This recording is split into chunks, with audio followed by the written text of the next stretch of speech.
Será que tem diferença de revisar exatas das outras disciplinas? Será que se eu revisar exatas e humanas e biológicas, eu posso fazer a mesma coisa? Fica até o final desse vídeo que eu vou te ensinar a sutil diferença que tem de revisar exatas para as outras disciplinas. E já se inscreve aqui no canal para você estar sempre recebendo conteúdos que vão te ajudar a passar no vestibular. Então vamos lá para o conteúdo.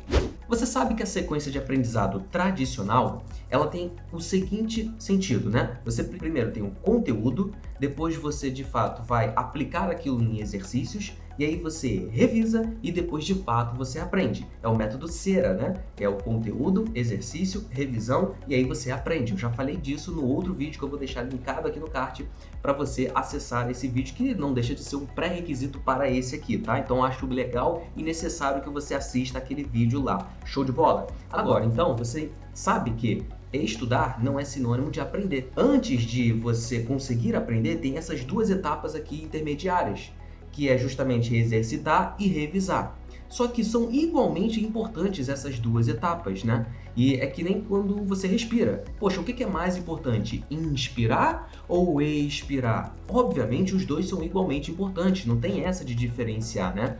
Mas é bem verdade que tem uma sutil diferença, uma sutil importância bem delicada quando se trata de revisar a parte de exatas, então a gente está falando aqui de física, química, matemática principalmente, das outras disciplinas, né? E eu vou te explicar o porquê, vou te dar esse motivo para justamente você conseguir diferenciar uma da outra e aí você priorizar a parte de exercícios e a parte de revisão. Cara, quando você tem essa autonomia, tudo flui de maneira perfeita. Você se torna aquele aluno de alta performance. Vamos começar pelas exatas. Então, a gente está falando aqui basicamente de física, química e matemática. É bem verdade que quando a gente está em exatas, o exercício ele é um pouquinho mais importante ali do que a própria revisão em si. É meio que você dá uma priorizada na quantidade de exercícios a serem feitas do que numa revisão ali um pouco mais teórica, pegar a anotação dos seus cadernos ou do livro, da apostila, né? Enfim, o que você tem ali no seu resumo. Eu vou te explicar o porquê. O motivo é o seguinte: muitas das questões nessa parte de exatas, elas têm o mesmo padrão de resolução. O script, o roteiro dessas questões é muito semelhante. Então, por esse motivo simples é que quanto mais você repetir, mais aquilo vai entrar na sua memória de longo prazo. E aí fica, então, aquilo arquivado e aí você, de fato, aprendeu. Porque vai ficar na memória de longo prazo. Ou, por outro lado, quando você vai para humanas, ou até mesmo ali na biologia, então vamos lá, a gente está falando aqui de história, geografia, sociologia, filosofia, história da artes, educação física e ali a parte de biologia. É bem verdade que aqui você vai dar uma priorizada nas revisões do que em exercício. Gente, pelo amor de Deus, eu não estou falando que é para você só fazer revisão nessa parte de humanas e biológicas e só fazer exercícios na parte de exatas. Caraca, não estou falando isso. Você tem que fazer os dois. Existe uma ligeira prioridade de uma para outra e eu estou te dando o motivo aqui. Então, voltando. Qual é o motivo nessa parte de humanas e biológicas? Muitas dessas questões em humanas e biológicas, elas têm micro detalhes. O padrão de resolução não é sempre o mesmo. Então esse micro detalhe aí de uma questão para outra é que faz toda a diferença. Ainda mais para você que quer uma medicina talvez que cada detalhe é precioso, né, cara? Resumo da ópera então. Você vai identificar na disciplina e mais especificamente naquele conteúdo que você está aprendendo se ele tem mais micro detalhes ou se o padrão de resolução é sempre o mesmo. Porque a gente sabe, cara, que mesmo em humanas e em biológica, tem conteúdos que são muito repetitivos, você faz aquela questão sempre da mesma maneira. E tem conteúdos na física, na exatas, por exemplo, que o padrão de resolução não é sempre o mesmo, tem um micro detalhe ali, por exemplo.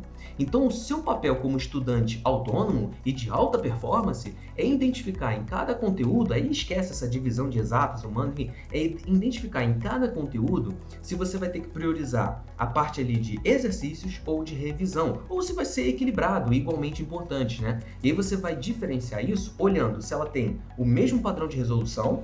E se tem o mesmo padrão de resolução, a gente faz o quê? Exercícios.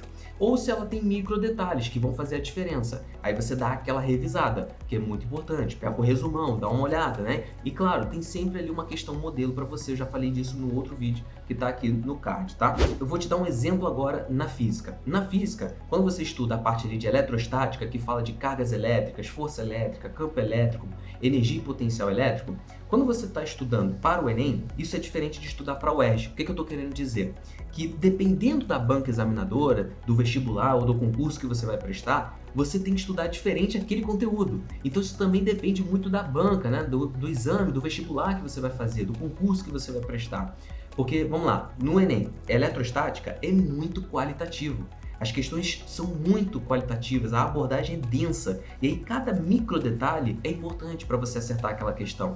Não tem questões de eletrostática da parte quantitativa no Enem. Não tem, cara. Você aplica a fórmula e resolve. Não tem. É tudo qualitativo. Então você tem que ir lá no conteúdo, tem que saber o fenômeno físico na veia. Agora, se você for estudar para a UERJ, que é o vestibular aqui do Rio de Janeiro, por exemplo, né? Eletrostática é um conteúdo que só cai questão quantitativa. Aliás, a UERJ é assim em física, né? Tudo quantitativo. Você aplica a fórmula e resolve. Então, cara, o padrão de resolução é sempre o mesmo. Você tem que saber a fórmula, identificar e aplicar. Simples assim. E aí você vai treinando, então, por resolução de exercícios, caso for a UERJ. Ah, e a FUVEST, João? Aí já é um mix dos dois. A FUVEST, ela tem um nível mais elevado, né? E aí você tem que estudar tanto ali os exercícios qualitativos quanto os quantitativos, né? Qualitativos e quantitativos. Tá, então você percebeu até aqui essa parte do vídeo que tem diferenças sutis entre você ali exercitar e revisar, dependendo da disciplina, dependendo do conteúdo, melhor dizendo. Só que eu tenho mais um segredo para te contar. E esse segredo é o que vai separar os adultos das crianças.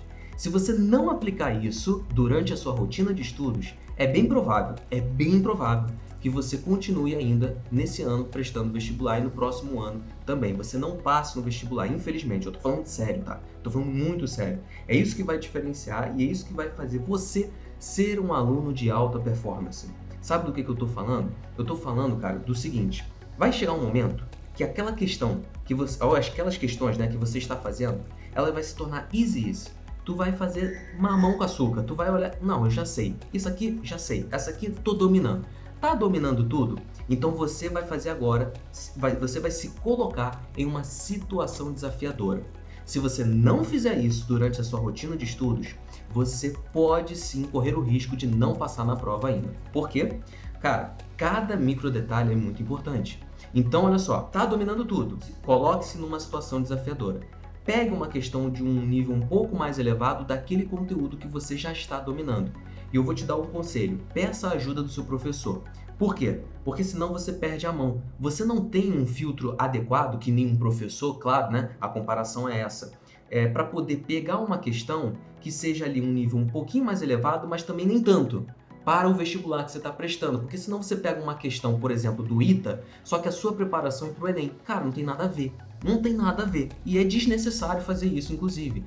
O que eu recebo de questões fora do contexto, fora ali da direção que o aluno quer tomar, é surreal. O cara está se preparando para o Enem, aí ele me manda uma questão militar. Gente, não faz o menor sentido. Na maioria das vezes, é uma questão completamente fora de sentido para a direção que ele quer tomar, entendeu? Então, peça a ajuda do professor. Chega aí ele e fala, poxa, professor, eu já estou dominando esse conteúdo. Quer ver? Eu te provo, ó, eu já sei isso, eu sei aquilo, ó, essas questões aqui eu estou dominando, eu faço tudo, eu acerto tudo, só que eu tô com medo, cara, eu tô com medo de cair aquela questão que tem um algo a mais no Enem, e aí eu vou errar. E aí se eu errar, eu perco a minha vaga. Seja solidário, professor, fale a verdade. E aí você pede a ele uma questão um pouco mais elevada, mas que não perca a mão. Cara, o professor é o melhor cara que pode te dar esse tipo de solução.